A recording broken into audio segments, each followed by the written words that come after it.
Namaste everyone. Very welcome to this meeting.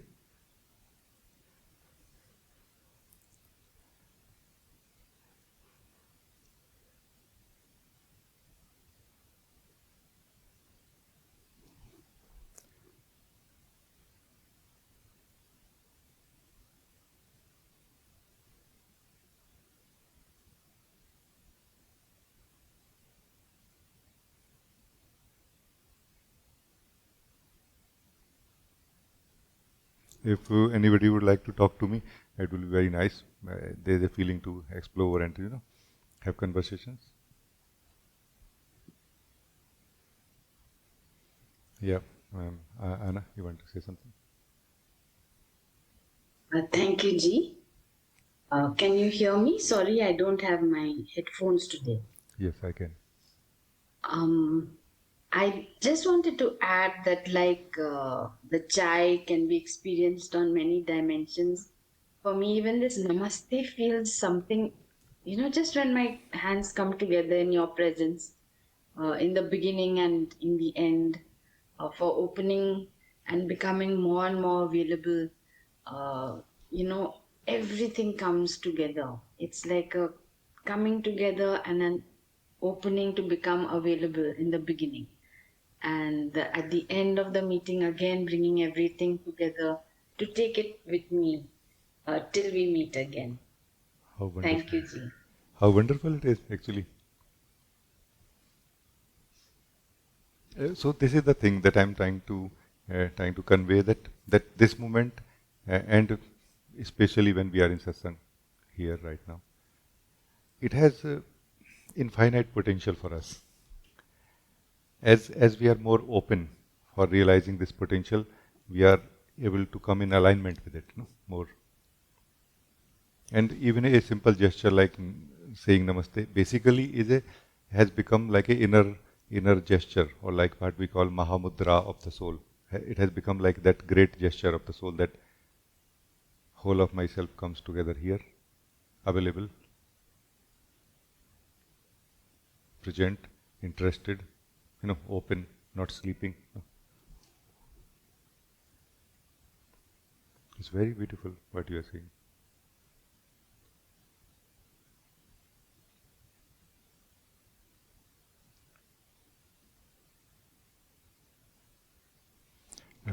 One thing I want to highlight here is that it may look like uh, external factors of life are um, causing that it's struggle that we experience internally. But actually, ultimately, it is that inner struggle which keeps us engaged, you know, and doesn't let us be available or present to life, which is here right now, and which is here right now always. So basically, life is always here, truth is always here, and in satsang it is very much highlighted also that we all come together to do nothing else but to live the truth, the beauty, the purity, the intensity, the truth of life. And here, that inner struggle will be highlighted very easily, that hey, I'm paying too much cost by remaining involved in this inner struggle. No, I must do something about it. Because that inner struggle is like a default way of being. This default way of being is what is that egoic way of the being, struggle. Like struggle is normal, like this. There was a beautiful saying somewhere I read, that if you have someone in your group, if you have someone in your group who is good at managing disasters, then be aware that your life will be full of disasters always. And it actually may sound strange, but it is true about this ego. Ego is that disaster manager of disasters. And it may look like it is managing disasters, but it is actually creating disasters to manage them so that it doesn't, lose its job.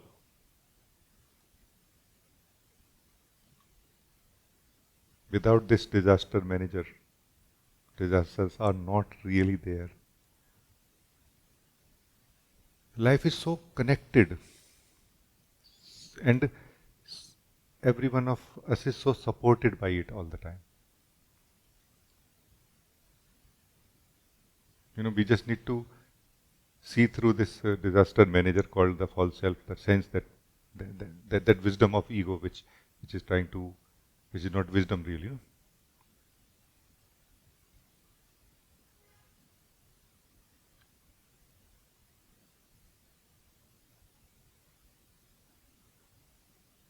So thank you. Very nice.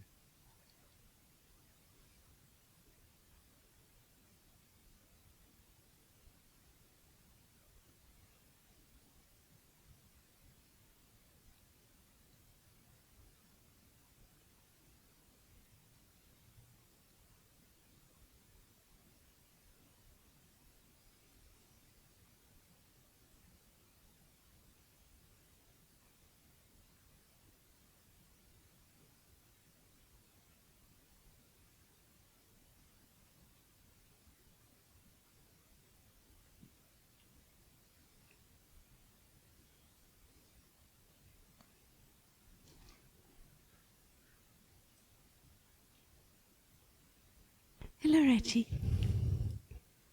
I would like to explore something maybe very ordinary, but I think there is something in it. I would like to explore the difference between being here now in Satsang and being not in Satsang, outside these 2 or 3 hours. Like, what is the difference between these hours and these hours in Satsang? And I would like to start in a one direction, which completeness. I would like to look into this in the sense that I feel more complete here than there, but in a way I don't feel incomplete there so much. When I'm outside Satsang, it's not that I feel, oh, I'm incomplete, oh, what happened and what not.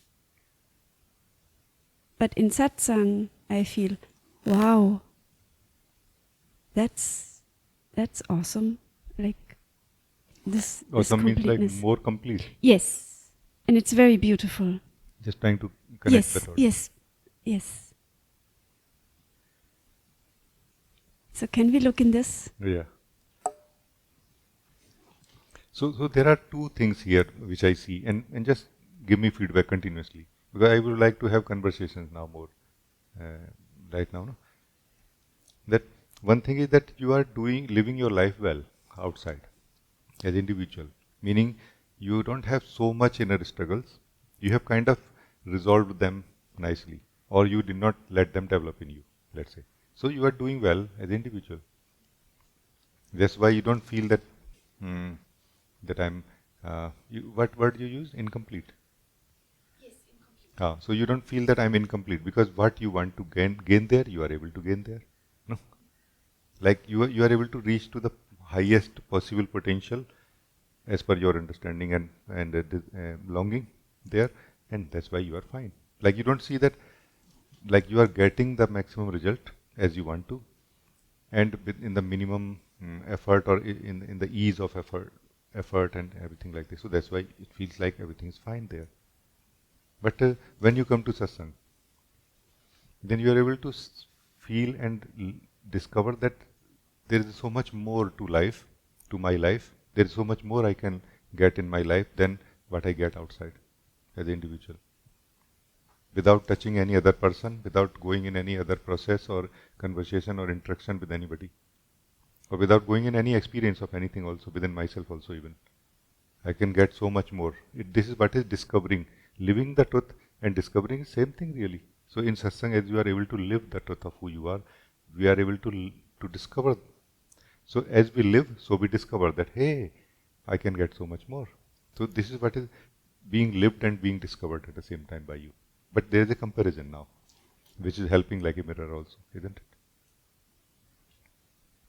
Yes, very much. In this completeness, there is this depth, I feel, which is what you just said, it's missing outside, or there could be more. And also, Rajee, in a way, it's kind of funny that we have, it feels so much more alive and so much more complete with in a way so less.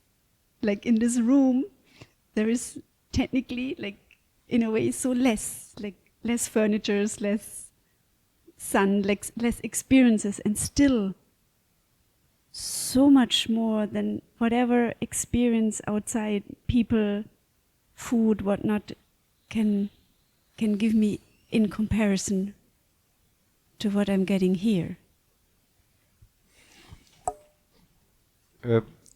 Generally, the shallowness of the experience, the lack of the depth of the experience is what creates the kind of hunger inside for having many experiences in the world. No? If we start getting the depth of the experience, then even there also we will have less hunger or less desire for more experiences.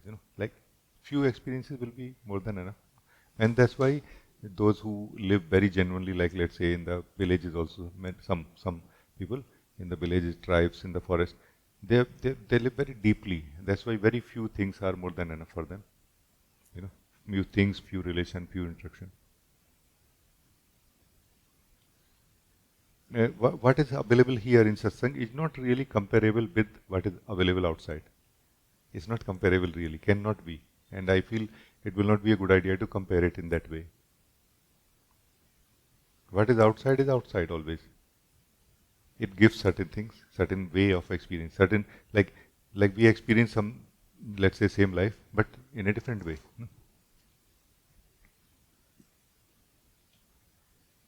But maybe what we can compare is the outside with the outside, in the sense of the outside before ever coming to satsang, and the outside since after satsang, in the sense of that the shallowness of experience decreased since I'm in satsang. And I feel I bring more and more my own salt and joy to the table. So in that way I feel. Correct, very correct. Actually what happens is that in the name of experiencing in the individual personal level, we are not really experiencing, we are struggling. We are almost like seeking, and at some point even we are begging for love, for experience, for joy or something, no? For happiness from others.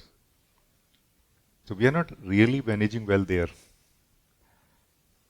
We are seeking for that particular experience, for that particular place, for that particular partner, for that, we are always seeking something there. But as soon as you start connecting with yourself, who you are in satsang, you are not seeking anymore. So like what happens is that you are learning to be where you are when you are outside of satsang.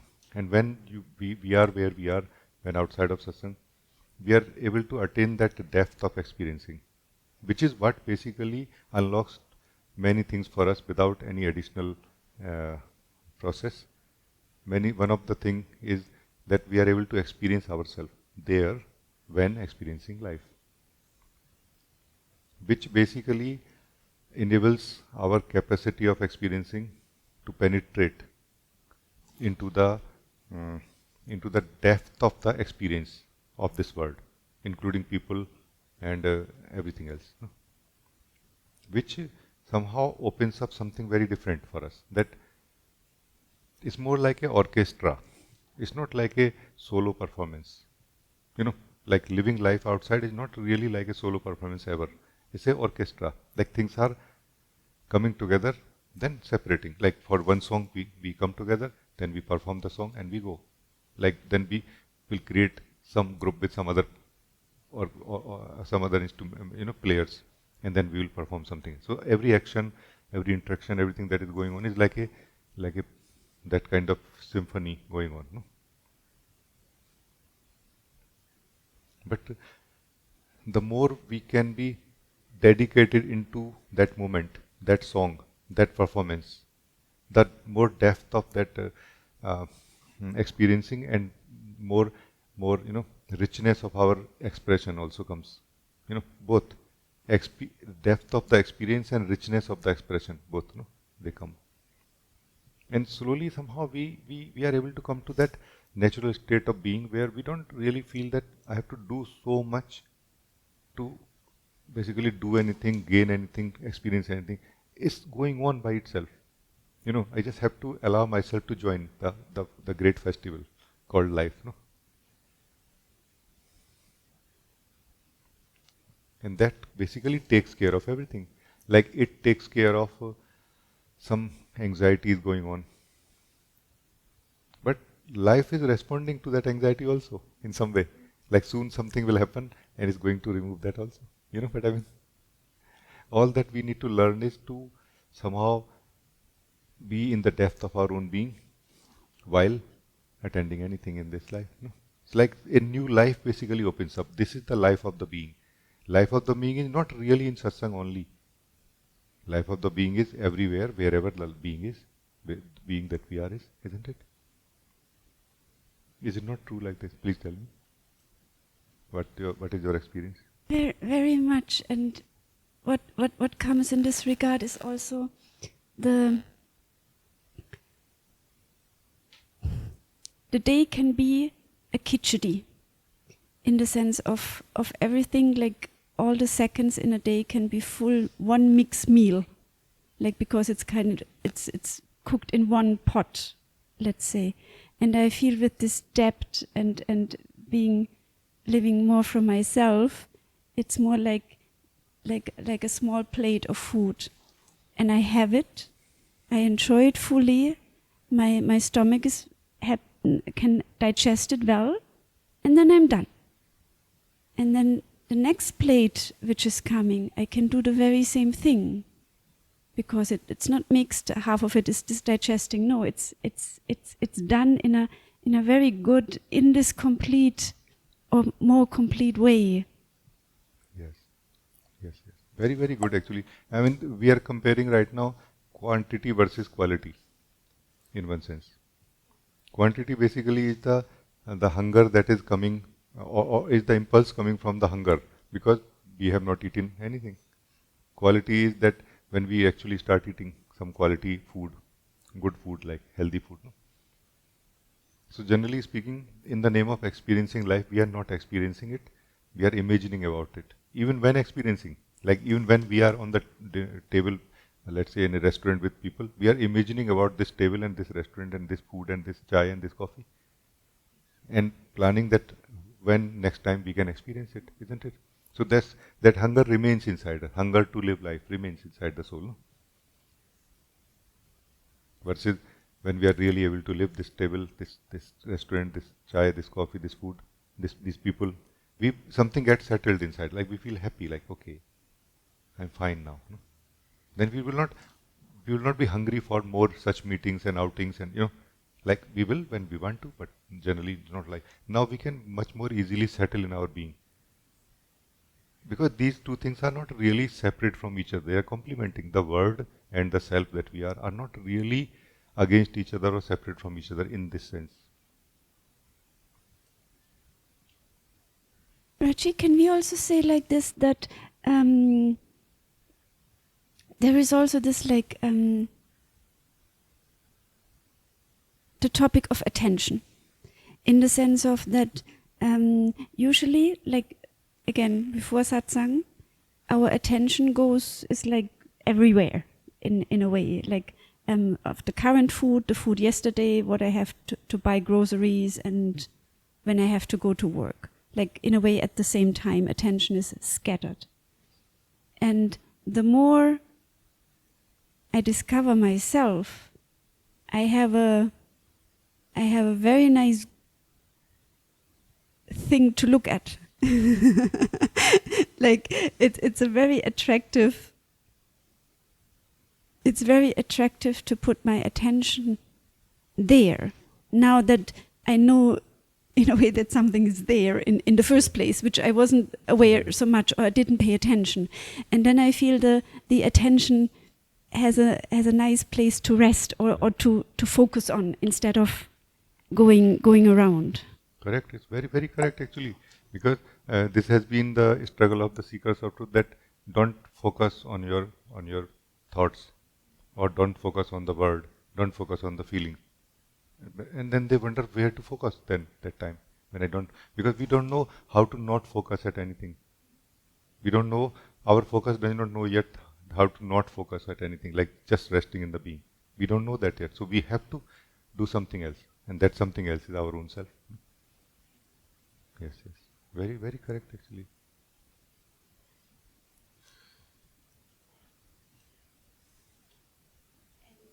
Come to satsang, and then we come to also meditation, and then we can stop attentioning and we can start resting, I feel. Yes, yes. And yet then we will go out again after satsang, because they are not two things really. Actually, your expression that I'm more bringing my own, salt and pepper to the table is very correct actually. Like now you are going to bring your joy of being, yourself, your beauty, your eternal nature of being on the table of that particular physical restaurant where you will go out now. And that restaurant and those people and that food will add also something nice. Like these two things, the internal or the eternal, which is internal also is eternal. No? This eternal, internal and the external meet and they create a beautiful experience. And they unlock something deeper also every time to be experienced and known. No, like experiencing and knowing some deeper life, deeper reality of life also.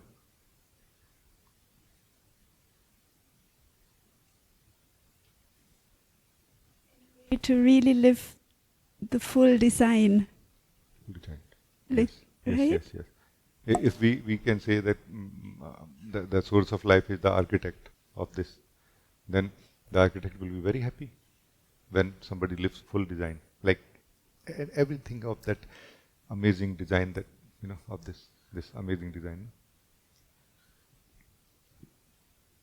Yes, it's very beautiful. Thank you. Thank you so much.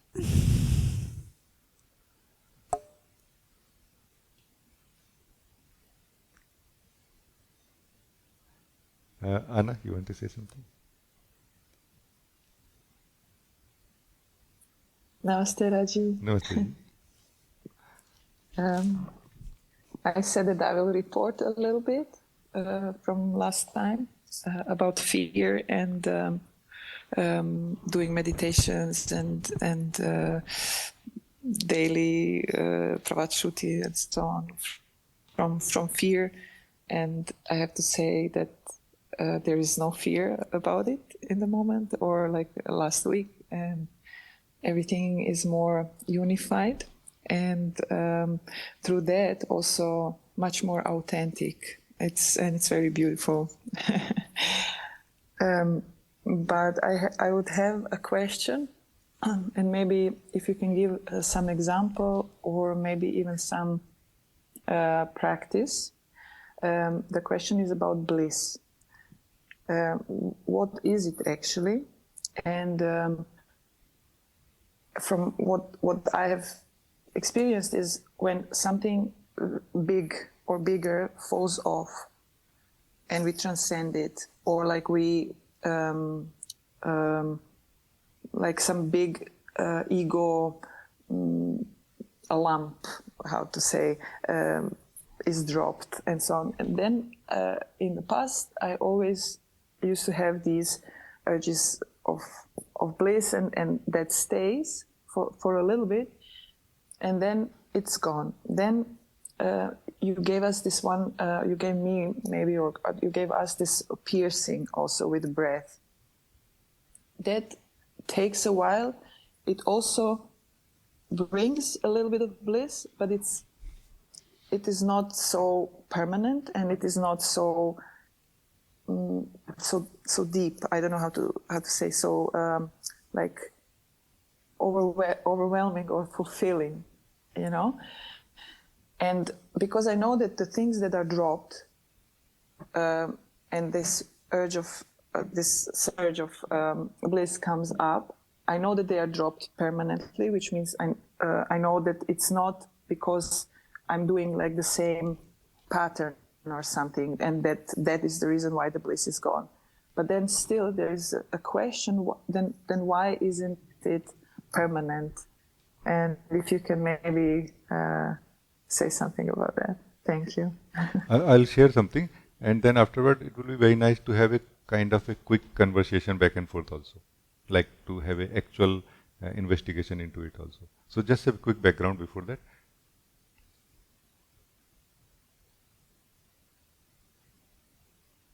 Bliss is not really found in what we experience, in the sense that it is there in it. It is there in it also, but very less. So let us just for this moment accept this definition which I am sharing, and you can reject it later. But for this conversation, accept this definition, which is my understanding and experience, that who we are, the being, basically its own experience or its own taste is bliss. The taste of the being that we are, taste of the soul that we are, is bliss actually. Whenever that soul experiences itself, it tastes bliss. And everything in the body mind, everything of the body mind also, is made of the being, meaning made of the bliss also. So there are two ways how bliss can be experienced. First of all, within the body mind, like when experiencing the form, the body mind in which the soul is living, it can experience bliss in two ways. One, that that the experiencer of the body becomes free from thinking, imagination, believing, and experiences only this, let's say body, only breath. Then it will experience the bliss which is present because it is made of the bliss. Body and breath is made of the bliss. Body and all the bodies are made of the bliss, made of the being. So it is able to actually taste the bliss here, little bit only. Not so little, by the way, not so little, it's quite a lot. So this is one way, that when the experiencer of the form of the body and bodies becomes free for experiencing it directly, meaning what we call free from mind.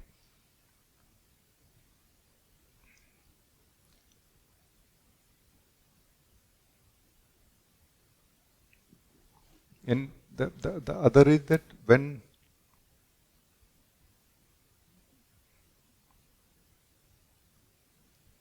you are able to experience yourself while in the body, no? Like you are able to experience the body, and you are also able to experience yourself who is experiencing the body at the same time. And the experience of the body works like a mirror to confirm that you are not having a fake imaginary experience, spiritual experience right now, no? Like, so this is where I want to begin right now with you, that okay, experience your body right now, but don't forget that you are experiencing it. So experience yourself also, who is experiencing the body, but without rejecting or coloring or imagining that body is something just imaginary or something not there. No, the truth of the body. Let us live the truth of the body right now, and let us live the truth of who we are, who is experiencing the body. Just living, not knowing, trying to understand or seeing or anything. Okay? Then you will have two-dimensional, like a bliss which is which has two dimensions at the same time, and they are going to enrich each other so much more.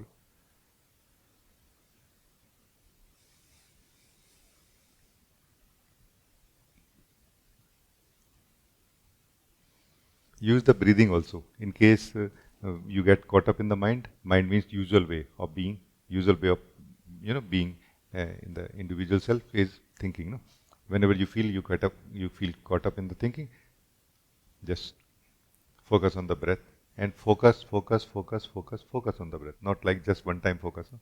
Like every breath, everything of the breath, every movement of the breath. Like this, and you are just out of mind. And now focus on body, meaning experience the body and experience yourself who is experiencing the body. Now you tell me, because as I said, we can have a contemplative interaction like this. No? So tell me, how are you now? Let it be very quick. We don't need to wait for things to change inside us, because all of this is immediately true. The first thing that I could see is where, if I'm breathing or if I'm in meditation, then the first thing that happens is the negation of the body. Neti, the negation of the body. But now you're saying something different, this like double attention or something. Yeah? Yeah. Mm-hmm. So, no negation. Like basically, if you can put aside everything that you have learned so far, and don't destroy it, so that you can continue using it and continue growing in your spiritual sadhana, in a spiritual path. But right now, do not touch any of the spiritual work, any of the spiritual understandings or past experiences. Immediately leave the body, and obviously it's going to be difficult. So now you know also that why you are not able to experience bliss, because of that attitude that has got developed now, because of the negation of the body. Negation of the body does not mean that I should not experience the body. You can do neti right now also, by the way. Let's do a more simple and immediate neti. But for that you have to live the body. And that's what I'm doing, saying that live the body and you will experience bliss. But now live yourself who is experiencing the body, and you will experience more bliss. And then you can say that I am this one who is experiencing it, which is more blissful. The experience of myself is more blissful than the experience of the body, which is also blissful, but less blissful. So is there anything wrong in the body now? That body should not be there, like a attitude of not looking at it, not merging with it, or not merging but not experiencing it. There is a difference between merging with the body and experiencing the body. I am not saying merge with the body. That is by default we are living as ego, merged with the body. Don't merge with the body, only experience it through the breath, not through the mind. We are merged with the body through the mind. Don't merge with the body. Experience the body through the breath. So remain in the breath if you cannot remain in the soul. If possible, remain in the soul. And experience the breath and the body at the same time also, while experiencing the soul that you are. No? If these words look too big like soul and like this, use any other word. Just keep it real. Like, let's live the reality of it. Use any word. You, I'm talking about you. You are the soul. Whoever, whatever language, word you want to use about yourself.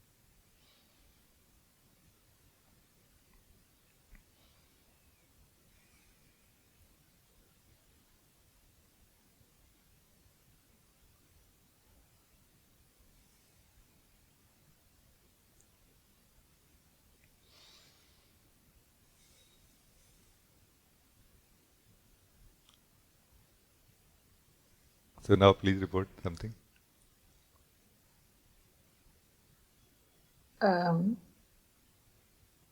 So for me, the easiest is to experience the body through breath. The mind is still, so this is not interfering. But if you say, like, be in the body or experience the body, I don't know what you mean, because I don't really know what body is. This is how far I got. I don't know what body is. It does not stop you from living the body, because body is immediate, no? Yes, but even that, I don't know what is really happening. It is just, there is this lump here, this, what you see, and there is breath. And is it blissful or not? This is the question, because we are talking, we are Yeah. kind of trying to come to the bliss. This lump is blissful or not? Because we don't know really, as you are correctly saying. Yeah. We don't need to know also, by the way.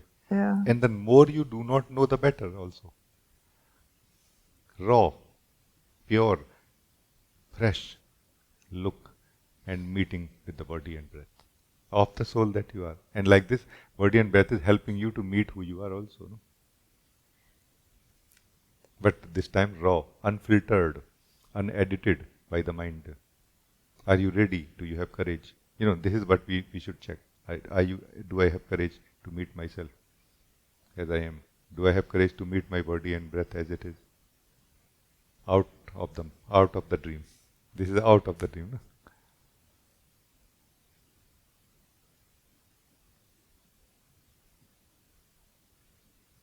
I have to say I forgot about the bliss, and then that was So now you understand. Just learn how to forget about the bliss. Learn basically means mind. In mind we can learn really. But we should also unhook ourselves from the learnings to meet the unlearned life in the unlearned way. We should not learn a certain way of meeting life. No. And we should not have those kind of strong impressions about life that I know now. I don't. Like the most beautiful and sweet expression will be that I don't know anything. And actually that's from where the experience or the expression comes out of experience that I am nothing actually. And also actually I am everything. But these are just words being spoken by this wholeness, by this oneness, which is nothing and everything at the same time. It's not some person or individual self saying this now, no. But that's ourself all the time here, right here, where you are, Anna, right now. This one self, this oneness is here right now. This is what you are. If you don't hold or hook onto that, I know. Is it not so nice?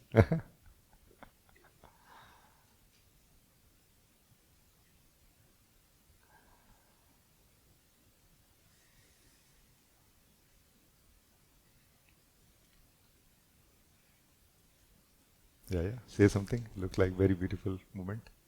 I just feel a lot of love, and I just wanted to tell you that thank you, and I love you, and Love you very much. Thank you. Thank you. Thank you. Thinking about bliss is like carrying that mug, that pot, a small pot, all the time, and desiring more than that. Either don't desire more than that, or throw the pot, or change the pot, make it bigger. No? So you just somehow the pot dropped somehow from your hand in the moment.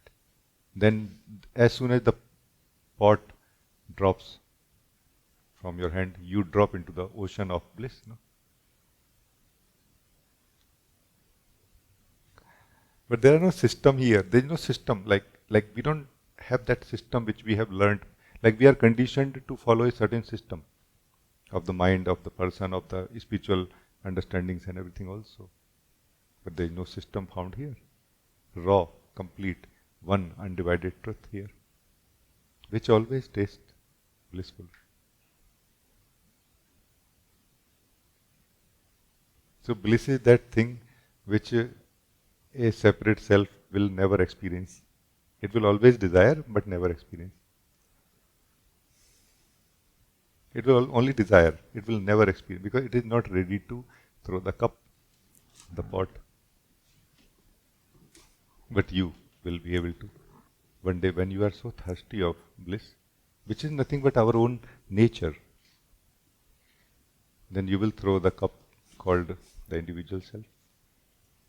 Like I'm ready to be not a individual self, but I'm not ready to not experience the bliss now.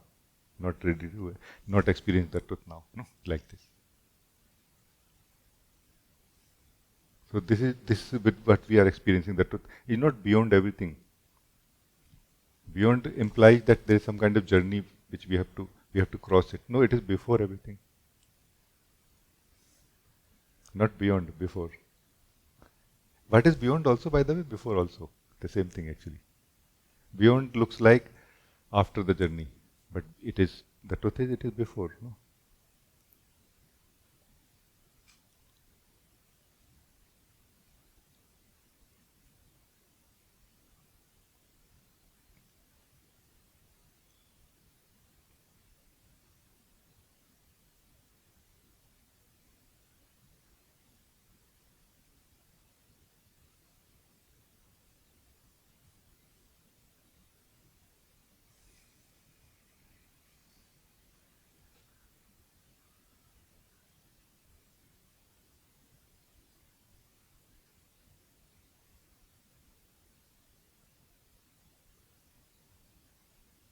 Very, very nice. Thank you. And this what we are experiencing is just a beginning actually in a way. As you will get more acclimatized and sensitivity will open up more. The depth, actual depth of it like also opens up.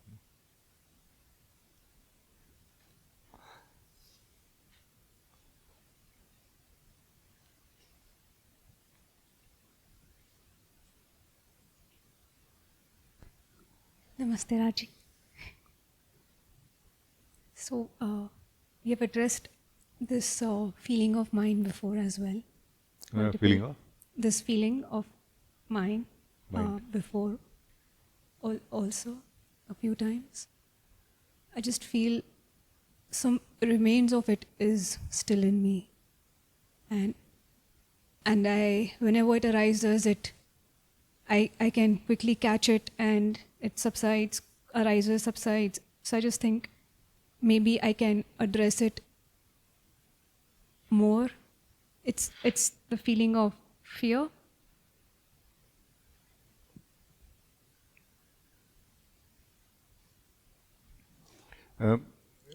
So how would you like to go about it now? Do you have something already that you can give me and then I can respond accordingly? Or you want me to say something now? Yeah, I think it's a feeling of fear mixed with anger, which arises and then the thought subsides. It's to do that.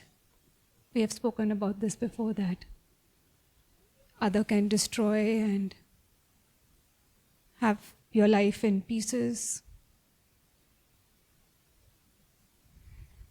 But I've also picked up a lot from this feeling. So as I said, give me something like what you want to do now with it. Meaning you want to explore with me something here, or you want me to say something. Once you told me that it's good to see that what remains after all of it is done.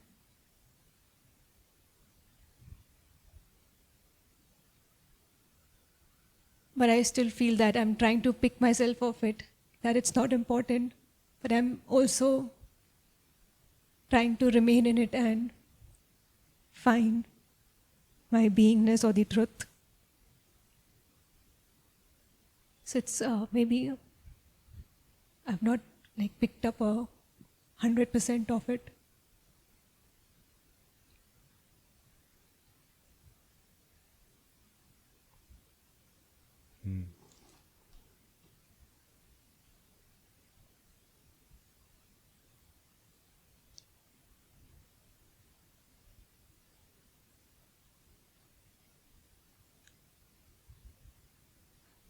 What we were talking recently, Miriam also mentioned that as if I did not know that there is something else inside me on which I can focus, and that's why. And can I say that maybe it is true for you also right now, that you don't know that there is something else inside you where you can focus. That something is called the bliss, the joy of the being, directly, and that's why you are trying to attain that same joy or bliss of the being through rearranging the psychological and emotional structures inside, so that they produce less pain or equal to joyful. Basically what we call joy is nothing but less painful, less struggle. It's not really joy. It's not an independent joy. So would you care to to turn towards the independent joy while continue doing this work also? Like totally fine, no? Because this is a structure. Body mind is a structure which includes the psychology also, emotionality also, many things also. And the more they are refined and balanced within each other, harmonious within each other, the better, obviously. But it does not mean that joy, which is independent, cannot be accessed by us. So what would you say about it now? Yeah, I agree. Like continue doing this work, but spare yourself a little bit also for that independent joy, which is present in you. You see what I mean? And then what may happen is that you may fall in love with that joy. which is present in you. That you may feel that, no, I don't want to really rearrange this as much as I was doing before. I will continue doing this work because it is always good to clean the house and things like this. But it may not look like a problem to you anymore as much as it looks right now. Right now, the fear basically is connected to something very genuine, that this joy which I am able to feel, or this peace which I am able to feel little bit by arranging so much, may be destroyed or lost any moment by anything. No? So the fear is genuine actually, but the response you are giving to this fear is incorrect.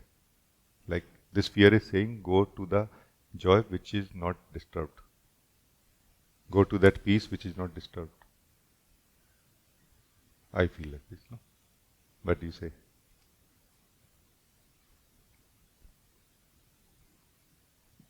Yes, I do think that there is something in me which can be independent of all that is happening, Yes. of all that could happen. Yes.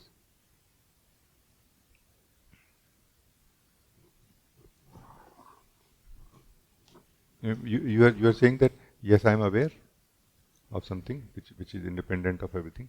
Yeah. That is you. You know, like you are doing everything. Let's keep things very simple for a moment. That you are doing everything. You are talking to me. You are looking at your fear also. You are trying to arrange things also, or change things also. No, improving everything. Yes. So you are this you is the doer of everything. This you. Would you care to look into your nature? This is the place of bliss.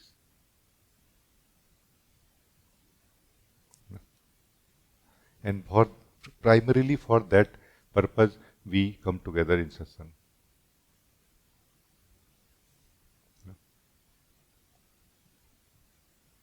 Yeah. So can enjoy.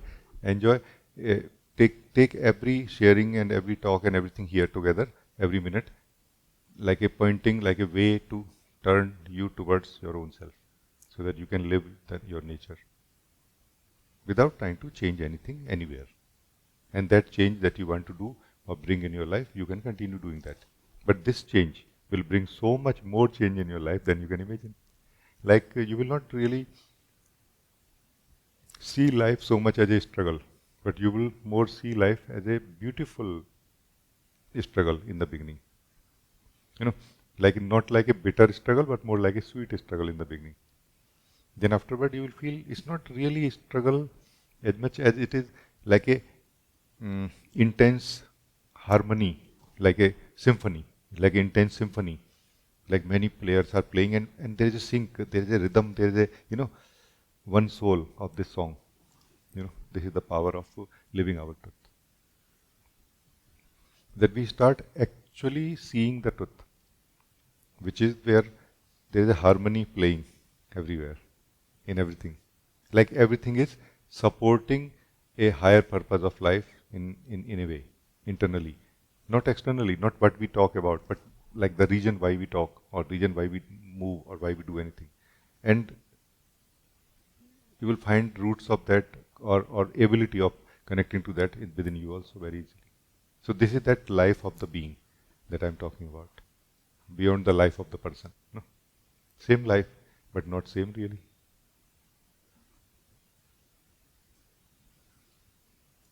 Yes, I can feel that. I can feel that wasting energy there is useless, and maybe spending my energy here is more useful. But there also remains a sense of life में रह गई क्या? That is going to be there always, what we call FOMO. No? FOMO. Yeah. See, the fear of losing out, fear of missing out. Fear of missing out is natural. It is eternal. This word is new, but this feeling is eternal. Like forever, it has been there in every. So what we need to do? We live a lot of life so that we know that whether this is for me or not. But then we don't have enough age for it. No, this is the problem. This is also an eternal problem. in the human life. Human beings have been struggling for thousands of years for the same reason, that if I can see everything in this life by living it, then I will know that whether this is for me or not. Otherwise, I will feel like I have missed something. But then there is not enough age for it. No? This is the problem. So those who were wise, they did not take the route of living. They took the route of seeing, analyzing by looking at others, what others are doing, what they are gaining out of it. Is this what I want? No? And what they found is that no one is attaining anything permanent. Like absolutely no person. I'm talking about only persons. That no person is ever attaining anything permanent. They're just trying to. They're always trying to reach somewhere else. Even if the most happy person of this world is always unhappy inside, trying to be more happy, trying to reach something, gain something more, and then you somehow become free that no, I don't want this. Like those people who are the seers in life, they analyze like this, that not only let me observe the teenagers, young people of my age, but let me observe the old people also. What they have got. What are there happy old persons? In the old age, are there any happy persons in the old age? Very few. No? And those are the ones who have actually lived nicely, no? Like this. So this is the thing, that this fear of missing out will always be there, and it cannot be addressed by living. It can be only addressed by seeing and analyzing, by looking at others. No? Because we don't have enough time. And anybody who sees. That's why beings like, for example, Jim Carrey, I love this expression from Jim Carrey. Always he said that, I wish that all the wishes, all the desires of everyone get fulfilled, so that they can know that this is not the answer. So basically we are living in a hope that maybe they did not get happiness through this route, I will. This is that deception of person in which we are living. No? So it's not about how much time we will spend. It is about that we will never get in this. So that's why I speak. That let us go to that path where we will find, not to that path where we will never find.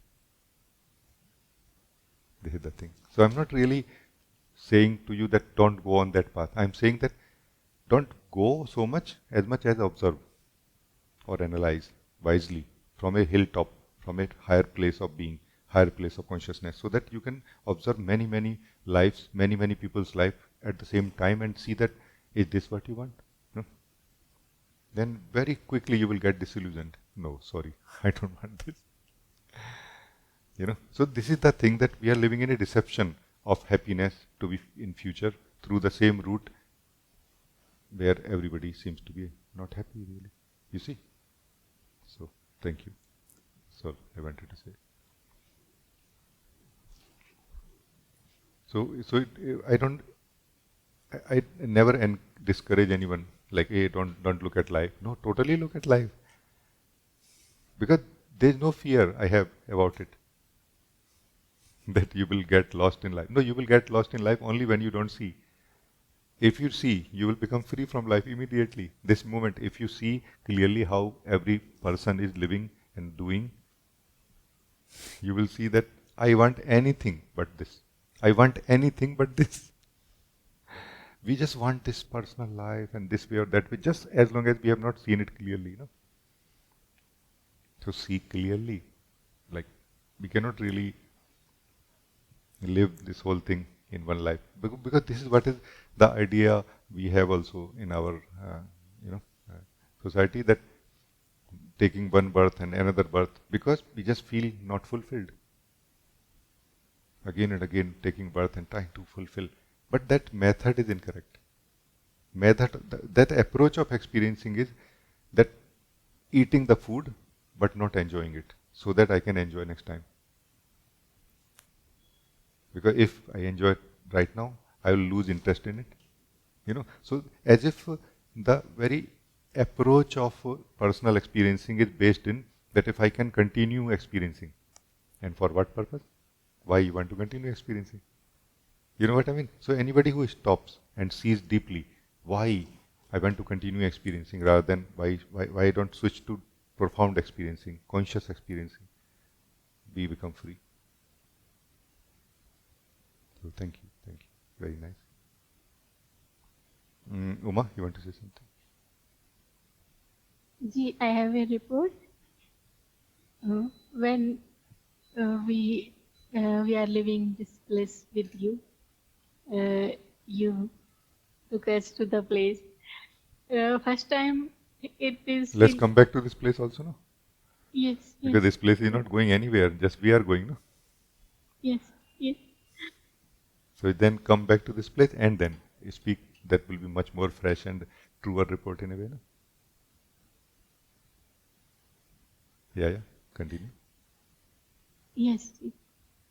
The first time it happened that with open eyes, I'm at this place where I'm not feeling any complaint, any resistance, and more thing is like total oneness, total undividedness. No dividedness is feeling at this place.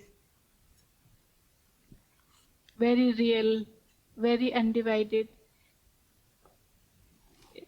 First time it is happening that I am at individual level also and that much undivided also, not feeling in sections. It is so beautiful. So let me just let's have a little bit of a conversation back and forth also. It would be nice.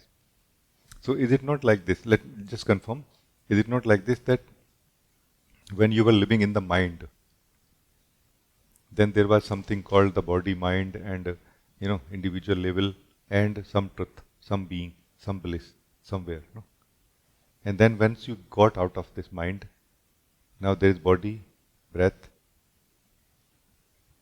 bliss, being, all one, all in one way, in one go. No, can you say something? Yes, exactly. It is. Everything is, but it is one, not divided. Yes. So the key to bliss is that don't get out of this oneness. Because the opposite of this oneness, where we get out of this oneness, is that ego, mind, which creates a dream of the life within this mind, local mind, in which is present inside us, that energetic mind, where we become a person, a individual, and then the self becomes a distant goal, separate from us. Body becomes separate from us also. No, like this. However, in reality, it always remains one thing.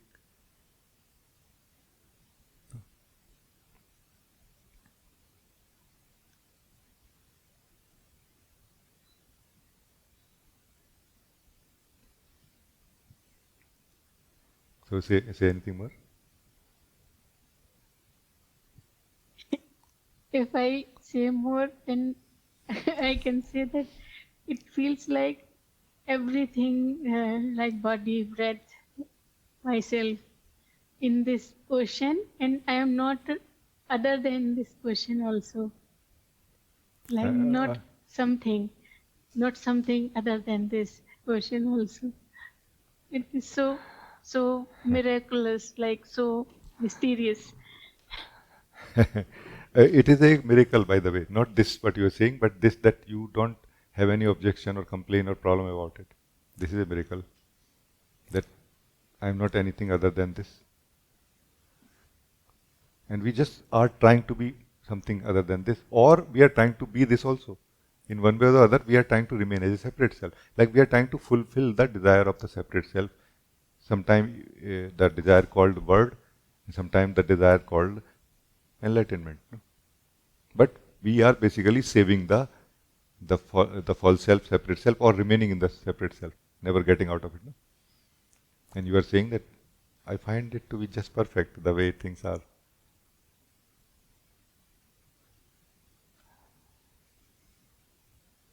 Yeah, this is out of ego. No? This is out of this individual self. This is what is stepping into the reality. No?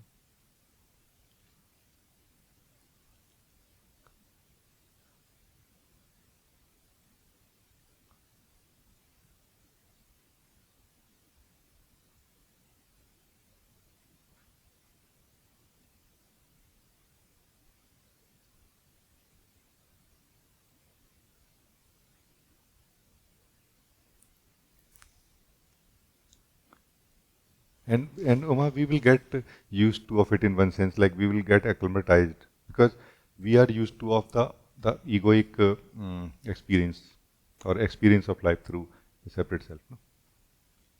This is a new thing where you are not only the thinker but you are thoughts also. You are not only the doer but you are doings also. No? You are not only the experiencer but you are the experience also. No? But it does not mean that it destroys the beauty and the detailing of existence. You know, I want to check with you that is it like something like a white light or something? It has become like this now. No, Ji, no change happened as it is. It is just not separate, not divided. Yes. So then this is very, very, very good. We are just trying to divide reality in one way or the other, even in the name of awakening also, many times.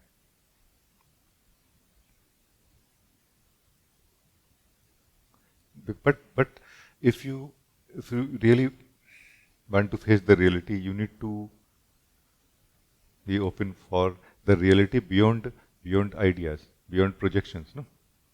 And everything that we have known so far is just a idea, belief in one way or the other. So we have to let go of our ideas about reality if we want to face the reality. No? Like what Anna was saying, that the moment I let go, I forgot the idea or about the bliss, then I am experiencing bliss now. It is true, it is said that the day when we don't look at the mirror, I think is also the days when we are looking most beautiful. No, it is said like this or not? Like we just forgot to look in the mirror, no? So this is the funny thing about realization of who we are or experiencing the bliss of our own being, that we need to go into that state called ego, which is not a true state, where we feel I am suffering, meaning missing the bliss, I want the bliss, I want the bliss, and that kind of creates a thirst, and also a wisdom need to be created there for what we are not or what is not giving us bliss. The neti process of neti is very useful, but it is useful in the sense of making us free from what is not bliss or what is not giving us bliss. But it is not that we should become enemy of that which is not giving us bliss, because it is the same thing going to give us bliss also after some time. This is the problem. So no enmity is allowed here. Only neutral, simple outlook. Like whatever is my capacity, let me see. Is it giving me? Is my body giving me bliss? Oh no, it's not. Is my breath giving me bliss? No. Is my self giving me bliss? Oh no. You know, and this basically makes us free from that continuous engagement that we are, that continuous seeking that we are doing towards the bliss, and we become available and present in this moment, no? Where the bliss is. But then now you are saying actually the bliss is in the body also. Bliss is in the breath also. No, bliss is not in the body or the breath or anything. It is the reality of everything. It is the deeper reality of everything that is present. No? But body does not mean that body will not experience pain now. No. The experience of the body is bliss, and the pain will also not be kind of so much seen something outside of it. No? That's the difficult part, and it will take some time to get used to of it. That if I allow my body to experience pain, then nothing can disturb my bliss. Because bliss basically is the experience coming when life is one. No? So thank you. I think it's good. No? Thank you. Yes, very good. Very, very free feeling, like. Yeah. Do you have any desire? Just checking. Do you have any desire to remain free forever now? Like I just want to remain free like this forever now. No desire, no conclusion, like no desire to conclude also, no desire to keep it also. Ah, how wonderful! How wonderful! If you have desired to keep it forever, then then you are also not living in the present right now. Like living in the present for the present, not for the future, not trying to take home something. That future is past basically. Future is not future, it is past. It is the past asking for future. That can I take something for future? No. If we can be just here, living here, for now, living now for now. That very false sense of self dies here, and we become free from it forever, into the truth of who we are. Where life is happening, time is also experienced, events of life and activities. But what we are never dies or disappears or changes or, loses its bliss. Yeah. Thank you. Very nice. God bless you. Very, very nice. Thank you so much.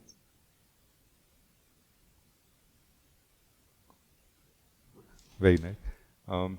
Mila, you want to say something? Yes, Rajee. I wanted to ask you about the body health. Now we experience so much joy and bliss and love. I don't know what is this in the body also, and like it is here.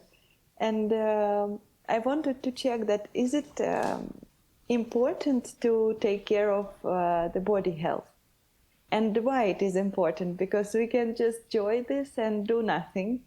And do we need to take care really about our job and etc.? We just sit and do nothing. Is it? Can you share about it, please? Yeah. This question is not really for the mind, where we feel that I don't know what is the answer of this question. This question actually is to be attended or to be explored at the level of being. And I'm just going to share from there, and you listen from there also, and you will agree. It will become clear to you in your soul also. It will become clear immediately, like this.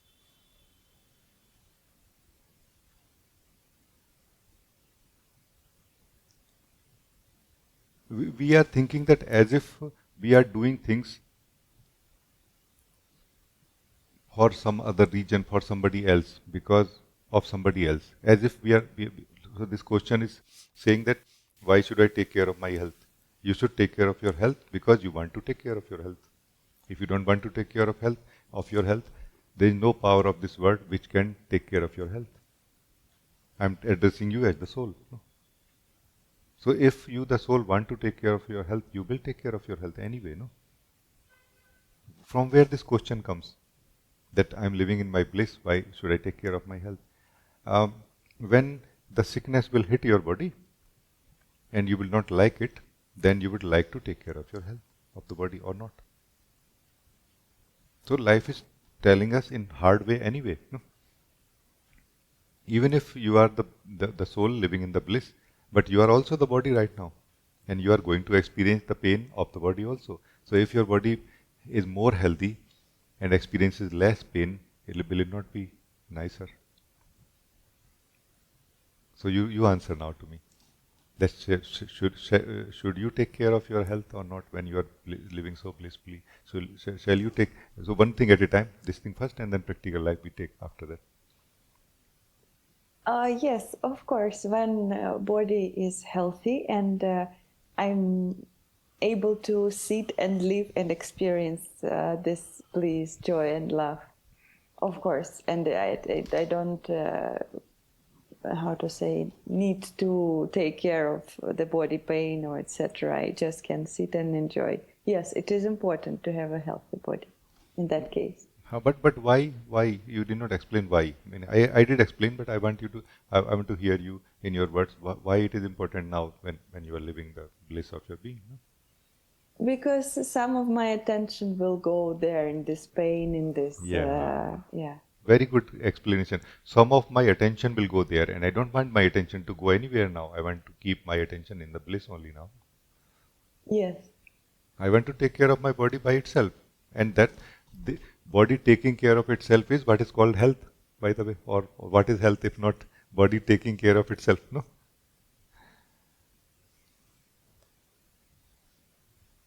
So now let's come to the second topic, that shall I take care of my practical life when I'm living in the bliss? What do you feel? Shall you or shall you not?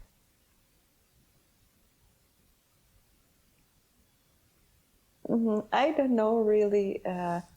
It is nice to do something, but once we realize that we have this opportunity to live and experience this beauty, so it is very beautiful to sit and experience it all day. Okay, I understand that. And so you are you saying that then I don't feel like attending the practical life? Are you saying like this?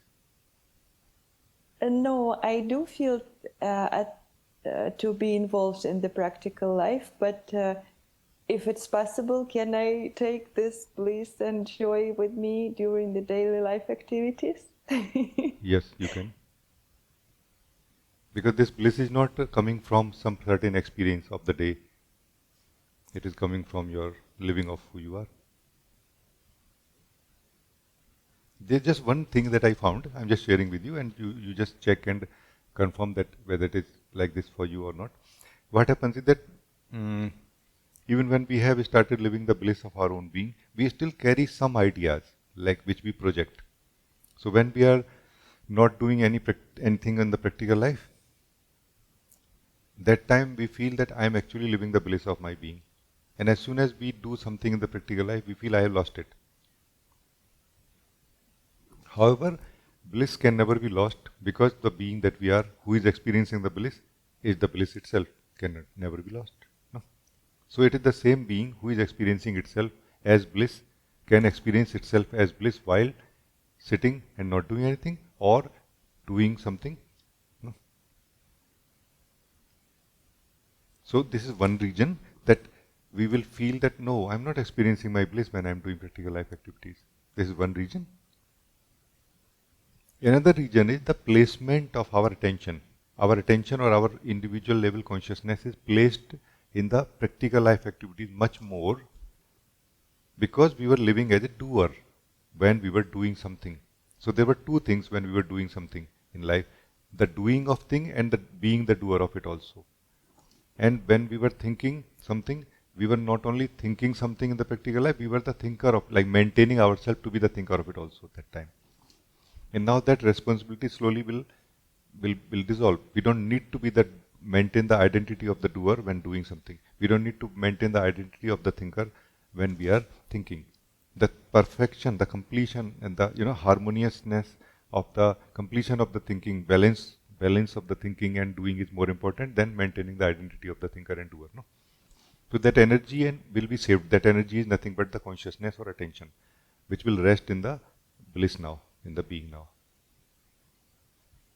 So it is like a balance that is maintained here. That because of the old habit, we will go out too much in the practical life, but we don't need to. Meaning, we don't need to discard the practical life. We can very nicely, like continuously living in the bliss of our own being while attending the practical life, like as if like inner air conditioning of the being while going in the heat or in the desert or like this.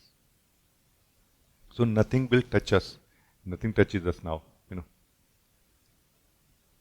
So it is like a balance that will take place a little bit. Like we will again and again go out too much in the practical life, and then we will slide back a little bit. No, this much is fine. Like we take breaks also, for example. So take a break of a few seconds in the practical life, and then slide back a little bit more into yourself, and then kind of an adjustment takes place. And that adjustment is not really permanently like forever. At some point, something deeper than that also opens up. Like when this world that we are living in, when these people with which we are living, also is revealed as the truth, as the self, then there is so much joy, like a dance of the self, no? Back and forth. So as long as you are the individual self for yourself. Practical life is a little bit difficult. As soon as you are not the individual self that is playing the role in the practical life, this individual self becomes much more free to play the role better, and you also become free from it to live the bliss in you. This is the thing that happens. So please say anything now, that whether it is like this or not. Yes, so it is important to take care of body health, because otherwise I will not be able to fully experience my bliss, my joy, my, I don't know what, this happiness. And it is clear to me. And also, so it is good to have a healthy body, because it is much more simple to improve this exploration of the kind of inner world.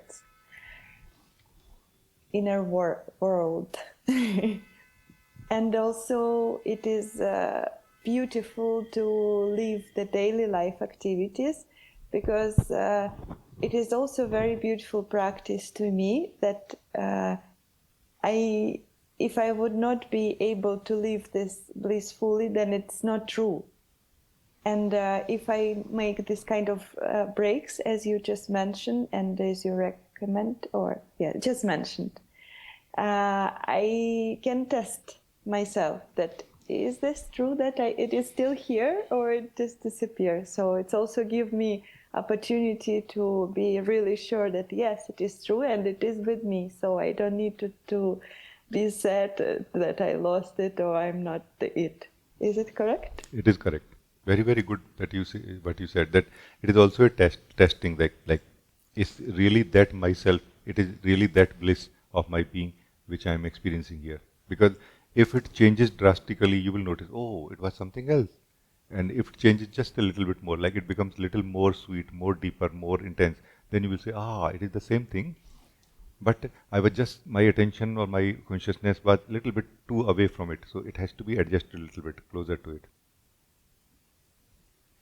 It's almost like, in one sense, being in the office very much, doing everything, but while still working from home. It's almost like this, like never leaving home, like continuously working from home only, and that comfort, like it's like in the COVID time, it happened a lot that to attend the meeting, people used to only change the upper part of the cloth, and the lower they are wearing short or something, because in the meeting this is not visible. No, that kind of understanding can be very useful here. That half of myself always settled very nicely. Half of yourself, like that attention or that consciousness, like nicely living the bliss, that comfort of the home. This bliss is nothing but the comfort of the home, the real home. No, like that ease, that ease of being natural. No, like not making any effort to be anything. No. Just remaining as what we remain. Isn't it? And this is where it is discovered that, hey, my nature is bliss actually. When I am not making any effort to be anything other than myself, I am letting myself be exactly what I am. And I am letting all the ideas that I had about myself die here, dissolve here completely. Then I'm just experiencing one thing more and more, that is bliss, joy, beauty, sense that I'm eternal, sense that I'm not going to die also. It is rising more and more here, becoming more and more clear that my nature is not temporary. While portion of ourself, let's say, we can use simple language like portion of myself, not using something like attention or consciousness or something. Portion of myself living this bliss, portion of myself living, attending the practical life. You know what I mean? And managing the portion, like how less portion is required for the practical life. Initially, it can be like this, but later on, it can be opposite. How little of my portion is required for the bliss, to feel the intensity of the bliss, and how much more of myself can be given to the practical life actually. Because slowly it will be found that I can directly experience bliss from the practical life activity also. I don't need to kind of feel myself there. There is no there. This is just a last part of the dream that I have to be here. This inside is also part of the dream. You are not inside also. You are not inside also, where you will go when you will take a break in the day. No? It is just a way to remember yourself, not that there is something called actually inside. No?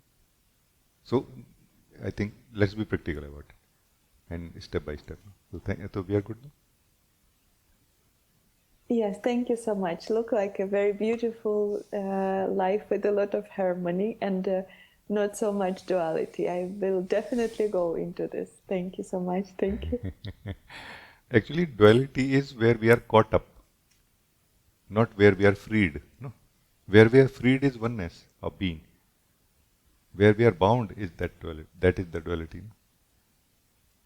But that one which says I am bound cannot be made free, because that's the false self. No? So we have to choose at some point freedom or my freedom. No?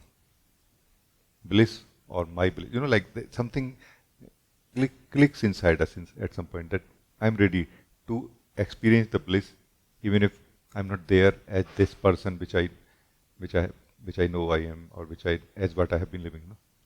Something happens internally; it becomes clear to us. So thank you, very, very good.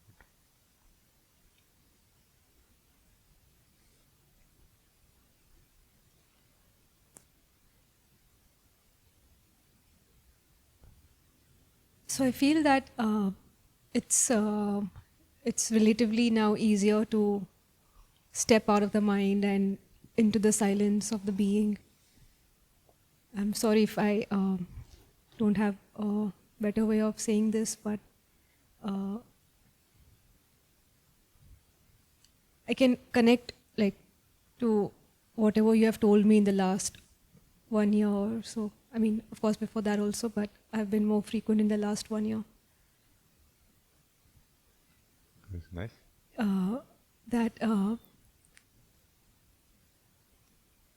So sometimes let's say one of the days I've woken up and I don't do my Prabhat Shuddhi, and then all that noise starts in the head.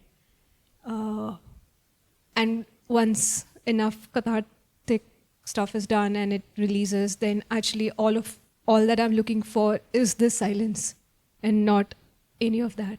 How wonderful, how wonderful. This is very good understanding. How nice, how nice. And let's not beat ourselves also a little bit here, because it is natural to kind of not understand it so easily in the beginning. Like again and again we forget that we are looking for silence, not really removal of this noise so much. Noise or no noise, I just want to connect to that real silence. No, it's true, it's true. How nice. Very happy to hear this. But I also feel that there is nothing left other than the silence, which you also call bliss. Yeah, nothing left is only initial report. No, give it a chance, then it will prove itself to be everything. No? Like everything, chai, coffee, body, anywhere, food, anything is made of this bliss, this silence. Taste anywhere, taste everywhere. It tastes exactly that. Not exactly in the sense of same. It is same, but every time you experience it, it is experienced more deeply. Because by the time we get used to of it, so then we experience more deeply, like more deeply and more deeply. That's where I think expressions like this come, that the food is God. Because food is God, but actually more truer is that the one who is eating the food is God, is the truth. No? So many states or experiences of spiritual evolution are only sometime halfway, or like this. Then there is something beyond that also. It's not that okay, there is only bliss and no experience, or no body, no mind. No, body, mind and all is there, but not in the way that you have been experiencing it. Different. It is, but different. This is what is higher life, higher than personal life, higher than person. Life same, but experienced differently. Meaning is different. Purpose is different also.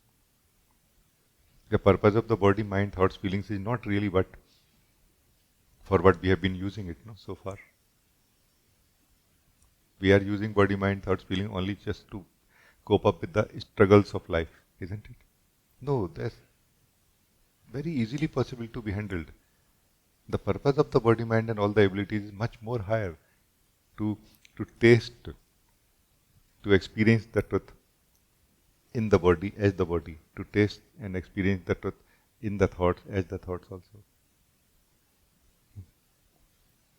Feelings, everything actually. So it's so much more, the purpose of human life is so much more than we actually are utilizing right now.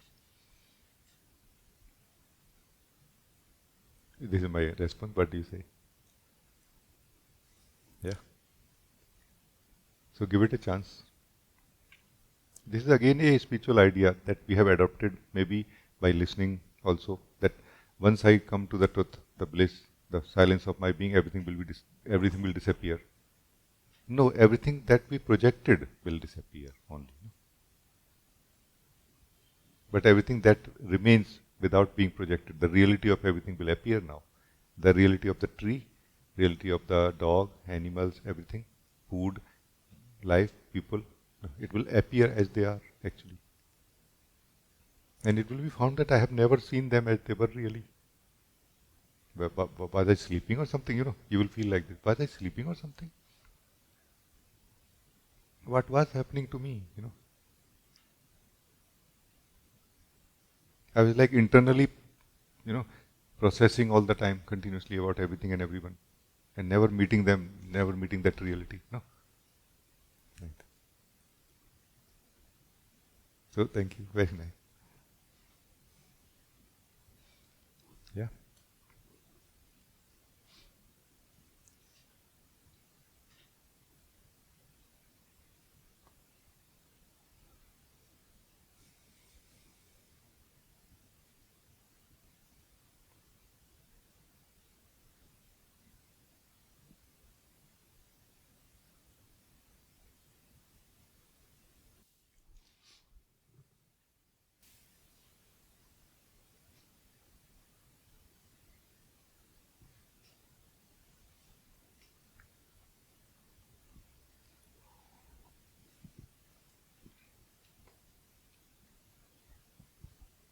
Thank you, Ji. It is a very, very beautiful satsang.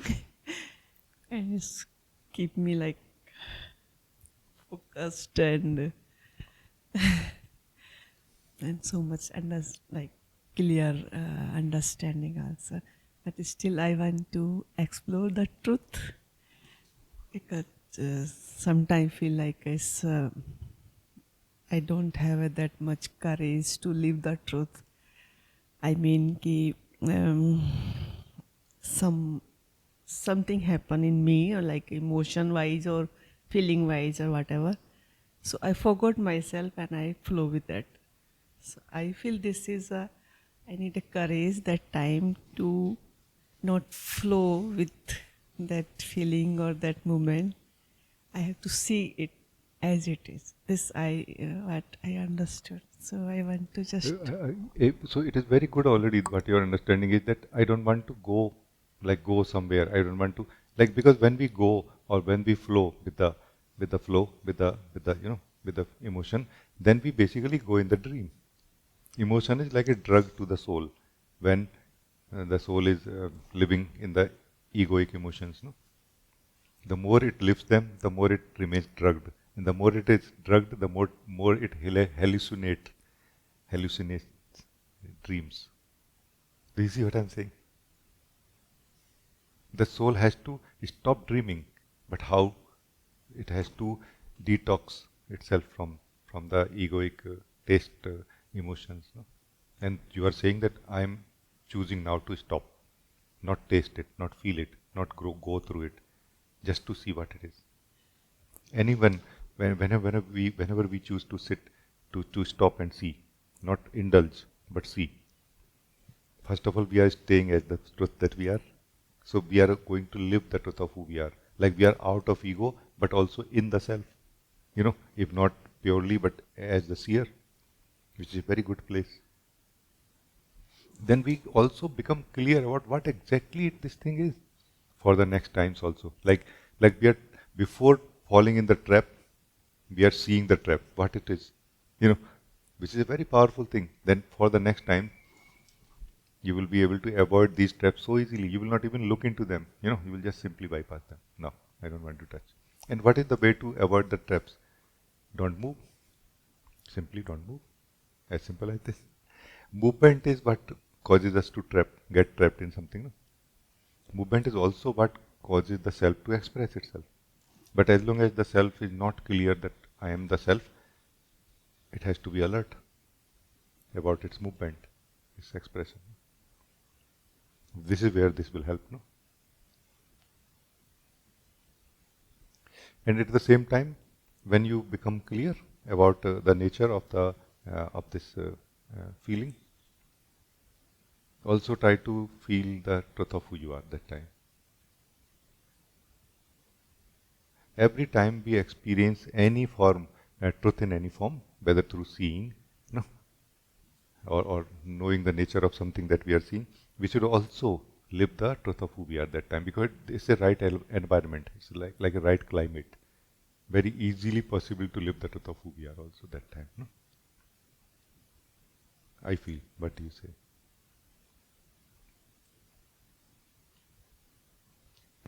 Yes, Ji, but sometime I am not succeed also, and because I can say like my interest is going there, and sometimes I feel like I just turn my face and easily see that.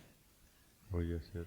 So just that's where we need what we call vigilance. Basically, is opposite of taking things for granted or taking things casually. No, what is vigilance? Basically, vigilance is like I'm not going to take it casually. Like let it be whatever it is. No, like very, very in a way, disciplined internally in a way, not stressed so much as more sincere in a way.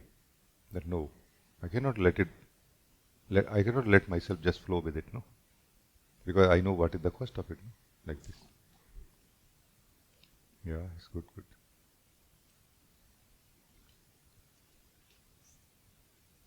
now I feel like it's really cost too much, because once it's going out is very, we don't know when come back. That also, like it can be many days also even. So it's really very, very valuable to hook that place. Like if I go, but not go that much, I hooked out of Yes. this place. That Very good. I feel it. Very good. So always keep one foot in the ground of your being, no?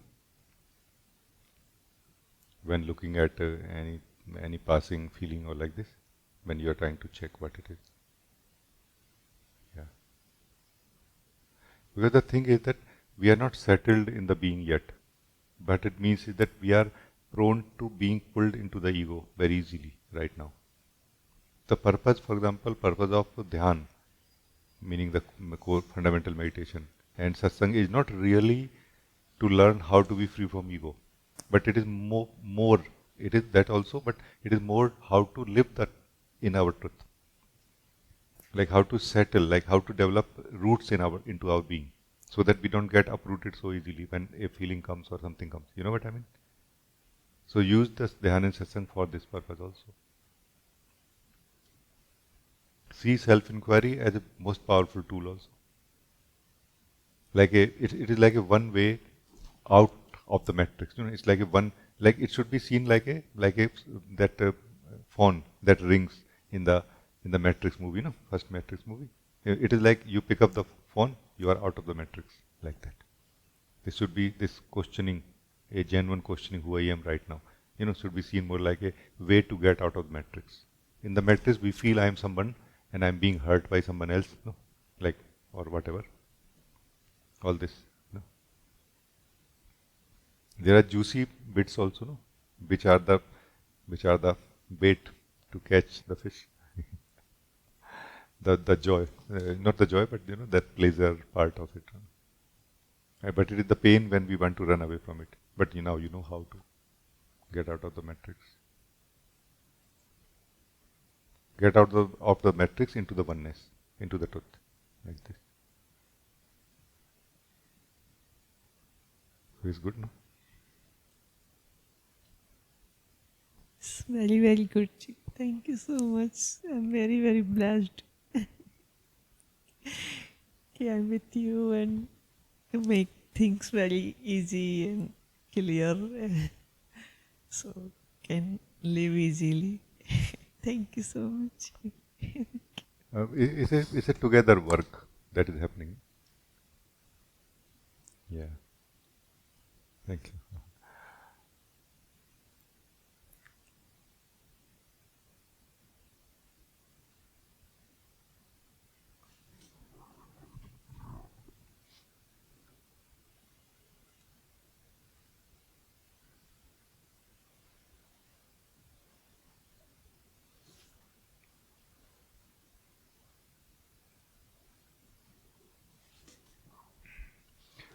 Zoe, you want to talk?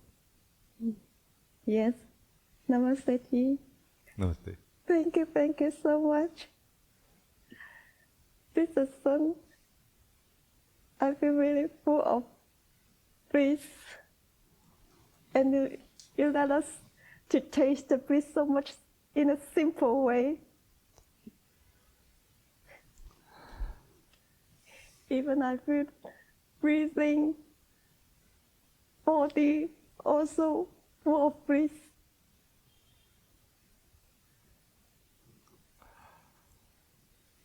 Yeah, actually it is.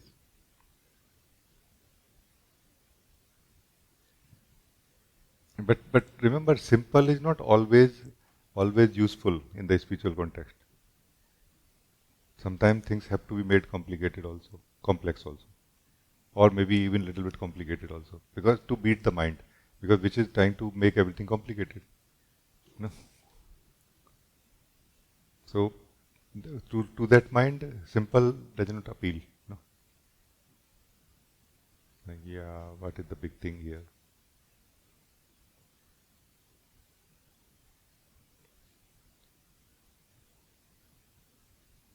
Say more. Let us explore something. Let us have something. No? I feel that I also need to be more balanced, that with the mind too, because I feel that whatever I'm in the joy and the bliss, then I feel that we'll go into a state of no mind. But that kind of no mind is not like from my nature yet. I feel it's still a kind of relating to my ego, because I have the tendency that don't want to use. Is true. What you are saying, like what happens is that when we are living the truth of who we are, like you are living the bliss of your being, joy of your being, that time a lot of life happens inside us. And many of our inner tendencies may get fuel, may get life from it, and they may kind of surface like this, for example, that I don't want to use my mind. And then a kind of a empty state is created inside us where we feel I'm in my no mind state right now, which is not true state, as you said correctly. It is true. That's why the bliss is a very much more powerful checkpoint, because we can claim to be emptiness, nothingness, and anything like this, but we cannot claim to be blissful without really being blissful, like this.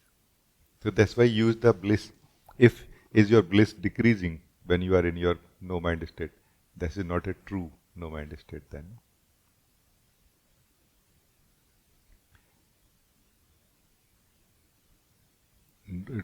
True no mind state is where the experience of the bliss and the experiencer of the bliss, they kind of lose their boundaries. No? A higher, a deeper, more subtler bliss is experienced now. No?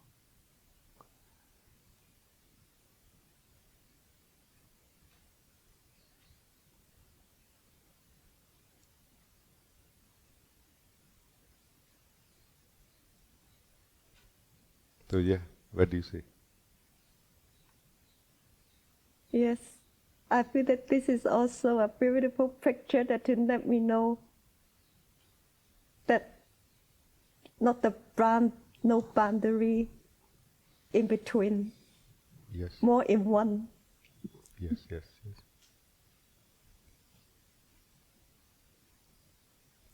Whenever we taste truth or bliss, which taste really similar also, it is about that boundary. How much we are, we are, we have boundary between the truth and ourselves, and how less we have this boundary. No, it's like about that.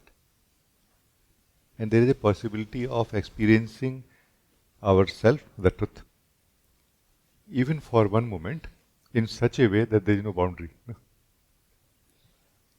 This experience of ourself by ourselves without having any boundary from what we are experiencing is what causes awakening actually.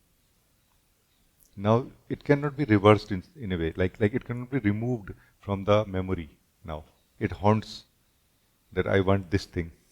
What was it?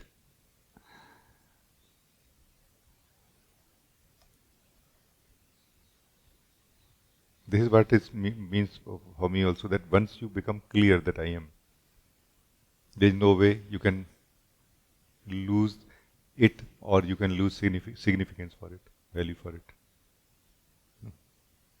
Everything else somehow loses, like everything else becomes less important now. But we can experience the sense of I am from different places also, where we are not really without any boundaries. We have all the boundaries of the mind or self, individual self, and from there we are just seeing that, aha, I am. That is not going to have same impact, no, isn't it? It will be more like, yeah, it's one of the many things. When you experience the self, the truth, without anything else that time, that's the time when the truth or the beauty or the impact or the significance of it is revealed inside us, that how important it is to experience ourselves. But whenever we experience ourselves among many other things, which is where we experience ourselves from the mind, from the individual self state, then it is like, yeah, it's a nice thing, but there are other things also important. No? Yeah, this is what we are talking about, no? Yes, very much. So that's why in the sadhana, in satsang also, in dhyan also, it is very important to be not single pointed, but maybe if it is the right language, right word to be used, single valued in a way, like having just value for one thing, like that. Like single valued, not single pointed, not focused so much, not concentrated so much through the discipline, but more absorbed or focused or interested in the truth because of the value for it.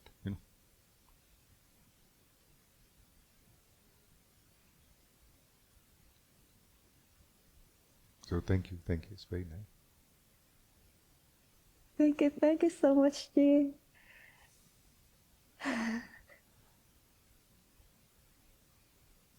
I will just share a little bit, and you and everyone live this.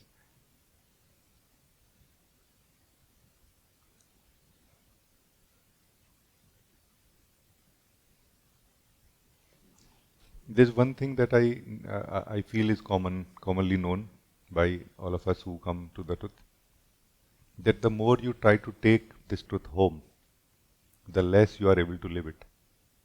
The more we try to take this truth home, the less we are able to live it. The less we are trying to take it home, but live it here and now, the more we are actually able to live it, and we are able to take it home.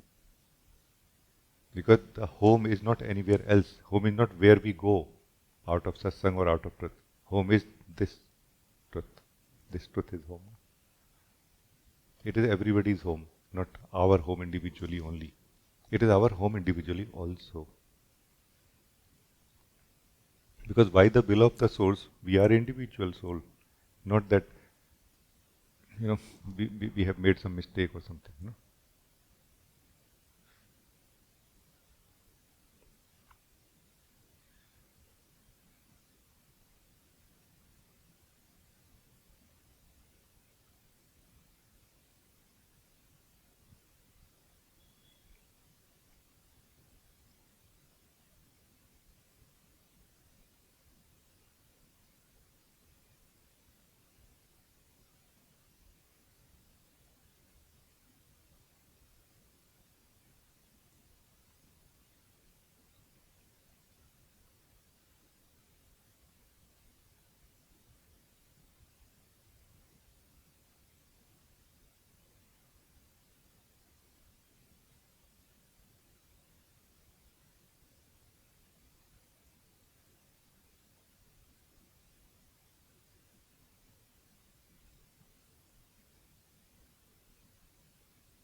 So very, very nice. Anyone else can talk a little bit? Then we end this meeting now.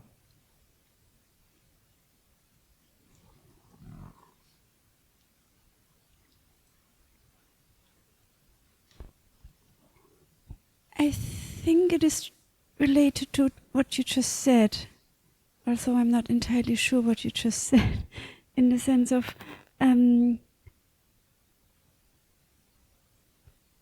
we are making it a project, no? Like, we are used to that everything has like a certain amount of steps to reach or attain what it is. Like, so many grades to finish school, so many kilometers to go to reach vacation, and so on. And there's always a process, there's always time, and there is so less immediacy. And this is also what we are doing with truth, with awakening, with all the spiritual, in a way that we come in the belief to this place of immediacy, still coming with our pad and pencil to write down what are the steps to be immediate. Yeah. Right? Yes, exactly. It's so funny to see this, and very, very happy that you see this now. That's how we are missing it continuously in Satsang also.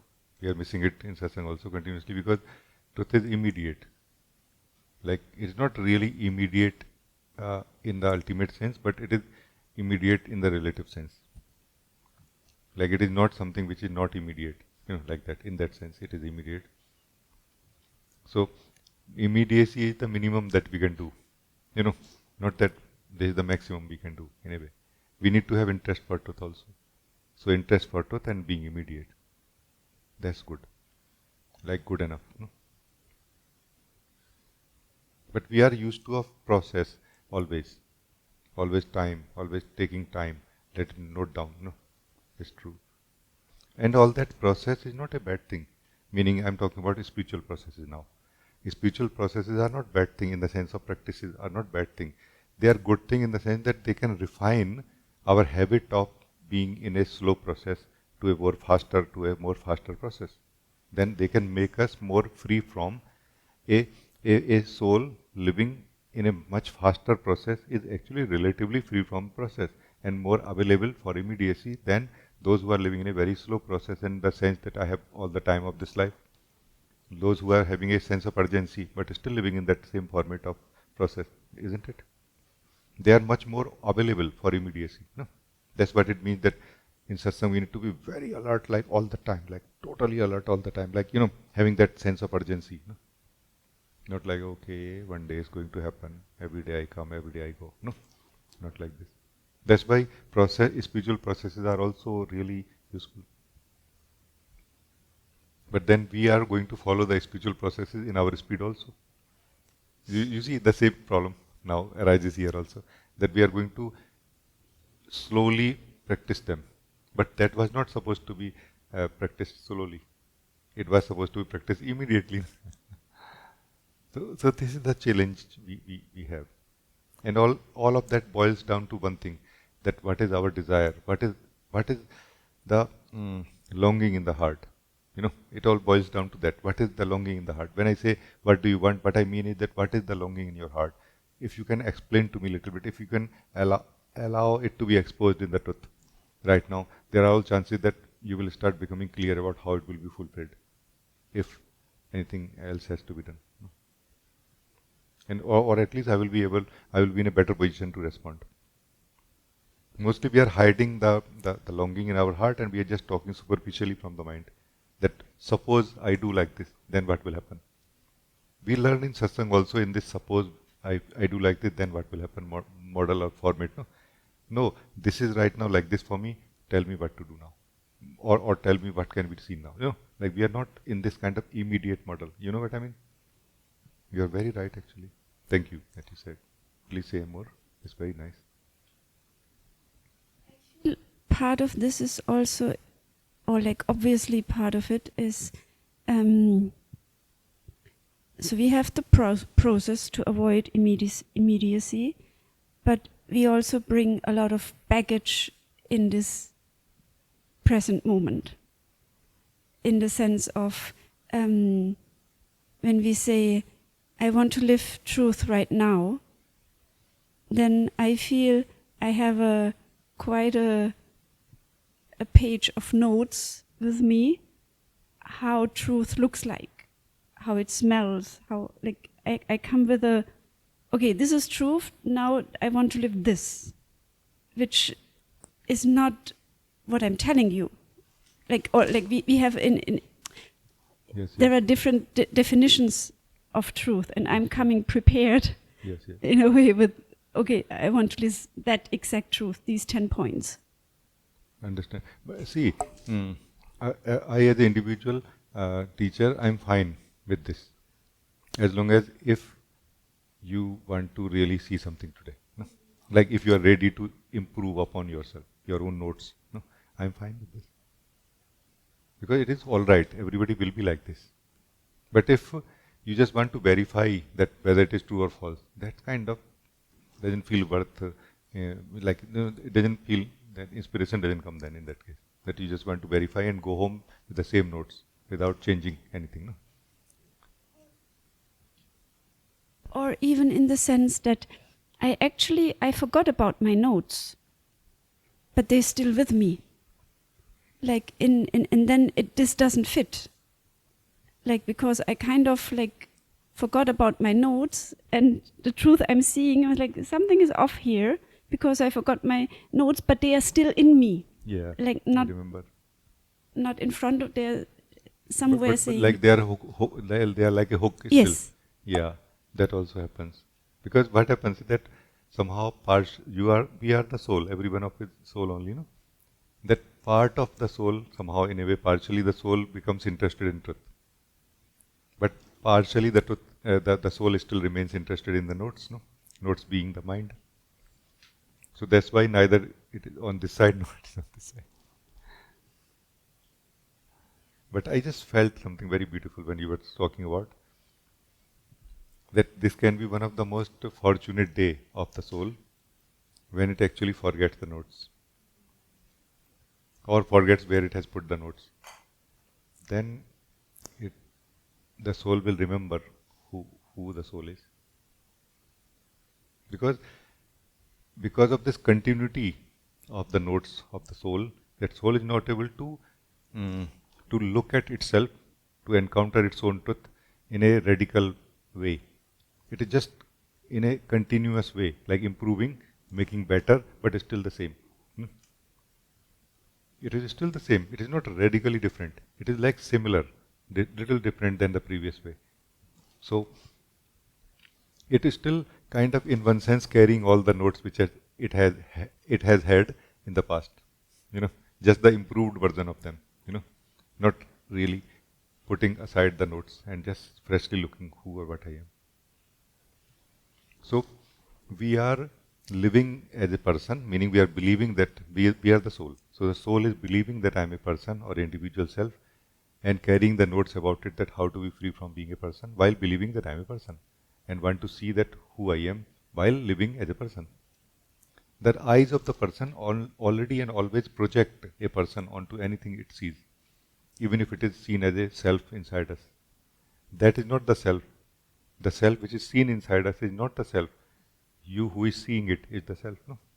And that's where the hypnosis has to be broken, like this. That's why if somebody can really forget their notes one day in satsang, me and you can just meet simply, interested in truth, but not having any background. Like, okay, we don't know where to begin. But then we also don't know why we should not begin. Like, let's begin, no? Because I am interested in living the truth, you are interested in living the truth, something will happen for sure. Some conversation will take place. But that will not be a fixed, maybe how we expect a spiritual conversation to be. But it will be very, very rewarding. Because that day we will remember who we are.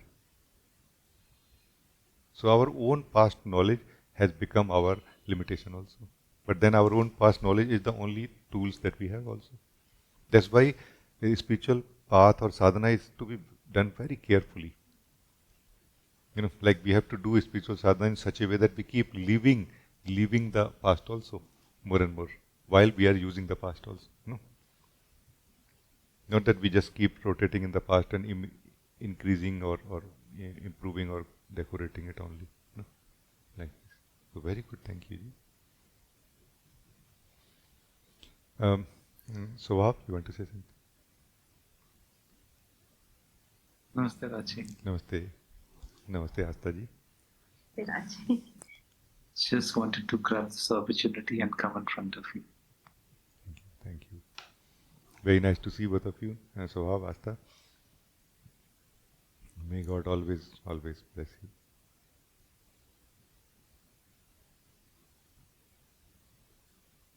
As we can see right now where we are living, we don't really have to break some doors to enter into the reality. We don't have to really, break some imprisoned cells to be free.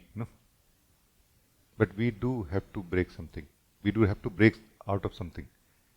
That something is our believed in reality. This believed in reality is the dream in which the soul is living. But that is not really just the self that we believe we are. It is the whole of it actually. That's where we are missing. We think that my understanding of the truth is true, my understanding of the false self is only false, or vice versa.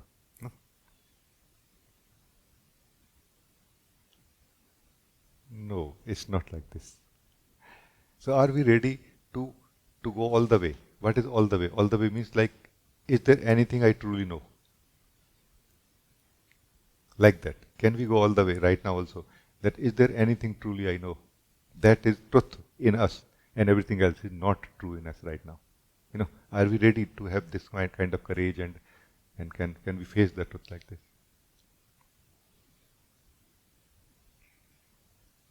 And when we say all that which is inside us, which is not true, does not mean that it is not useful. So it might be very useful in the practical life, but just not true. Can we accept it like this? That There are things inside us which are useful. There are things inside us which are harmful also, by the way. A lot of things are inside us which are harmful also. Like habit of eating chocolate and things like this. Could be harmful, for example. Could be not. We don't know that. But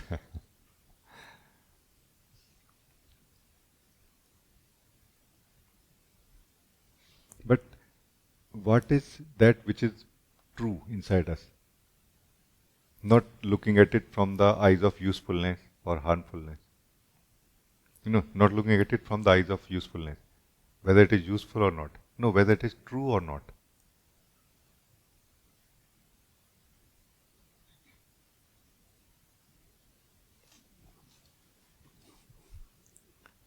So anyone, Astha or Sohab, you would like to say anything about it? Have you found something that you feel is true in you?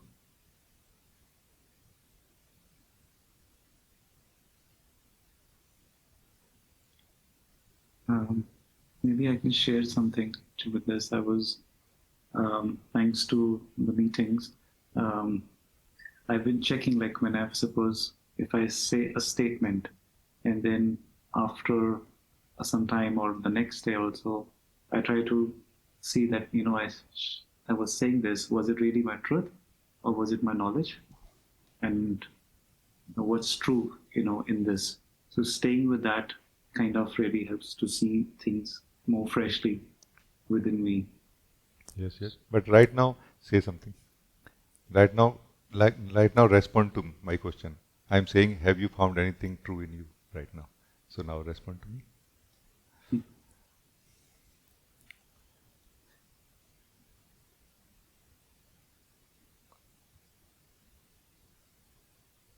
Well, I can say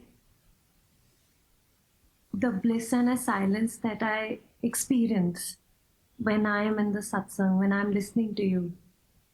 That's the truth I feel is there. Rest is my mind, always talking. That truth which I experience, like with you, that is something that just keeps reminding me, this is you. This is you. This is you. And in that moment, I also feel Rajee has given such beautiful meditations. Just seeing, this is you. Why are you so much caught? Though the practical life you've been talking today, that practical life is important. Of course, it is not. But the truth and the bliss will take care of that also. Something Mila asked, is that important? Not important. It is important, but life takes care of life, and that bliss will take care of it. That's something it's just such a beautiful that experience I had, while with you today when you were talking to everybody. This is true. Now, my question is, how do you know it is true? And be very, very truthful to yourself and immediate to yourself right now. How do you know it is true? And don't use the knowledge of the mind at all, at all, at all. Just like you don't know anything. You are attempting to know right now. How do I know that this is true? And I'm not saying no, it is not true. I agree, yes, you are right, it is true. How do you know it is true? How do we know that this bliss is truth? And that I can go for it, I can give up anything for it. How do we know when we are experiencing right now? How do you know this right now? There's this moment when you were talking and you asked, what is it that you really want? And I just kind of questioned, like in my heart, my inner, my soul wants that peace and nothing else. That was something you asked a question and it came to me. And I'm like, all this while I feel if I do this, I achieve this, things will be done, tick mark, and then I will experience peace. Right? I'm like, no, that's not true. Because right now, this moment, it's not that I have all of that, but soul wants peace and it is there. So I mean, that's the experience I had, I'm like, very good. The question. It's very good. It's very, very good, really. It's very good, basically, very correct way of looking at it. Because it is the same you who is saying that I want this, I like this, who says I want that, I like that. The more you become clear, I want this, I like this, the more you will become clear, I don't want that, I don't like that. Not that I hate that, but I just don't like that. Meaning I'm not going to spend my time, my energy, my life on it so much. Like I let it be, or I do as much as necessary, but I more invest my energy, time and age in this now. Where really the bliss is which I was searching for outside. And one thing that as a note I'm sharing with you, is that outside life is not accidental also in a way. It is something arranged in such a way that once we start living the bliss of our own being, that kind of gets very nicely merged with our bliss, ourself, and also it empowers us in many ways, it enriches us in many ways. Like we are able to experience that same bliss in many, many other ways, many other dimensions also, through that same practical life and that arrangement of life, the life situation. Maybe not everything will remain same, many things may change, drop, but, so that's not waste really. We just need to learn how to utilize the life given or life found. Like we have found life when we wake up. We just need to learn how to utilize it well now. And the way is to come to the truth of who we are, to live this bliss. That our eyes start opening up that how much I am doing these unnecessary things. I don't need to, like this. And we are doing all those unnecessary things. We were doing all those unnecessary things in the hope that I can get some joy. But you say that no, I am getting that joy now.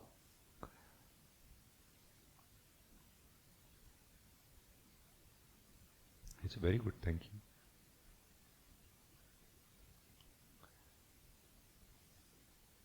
It's a very good deal, I feel. The path of joy, path of bliss is a very good deal. But this path of joy, path of bliss is, by the way, most difficult also. This is most difficult path. Path of unhappiness, path of suffering, path of difficult sadhana is not so difficult. Because there we don't have to give up almost anything. We don't have to give up ego there. Here we will need to give up ego. No? Ego means attachment to the false. We will have to give up attachment to the false. Because every level of bliss will get saturated at some point. Then we will want more. And then we will have to give up more of our attachment to the false. No? Like this. So there is only one cost to the bliss, that is attachment to the false. Or attachment to suffering actually. It's a very strange thing to see when we see inside us that we have attachment to suffering.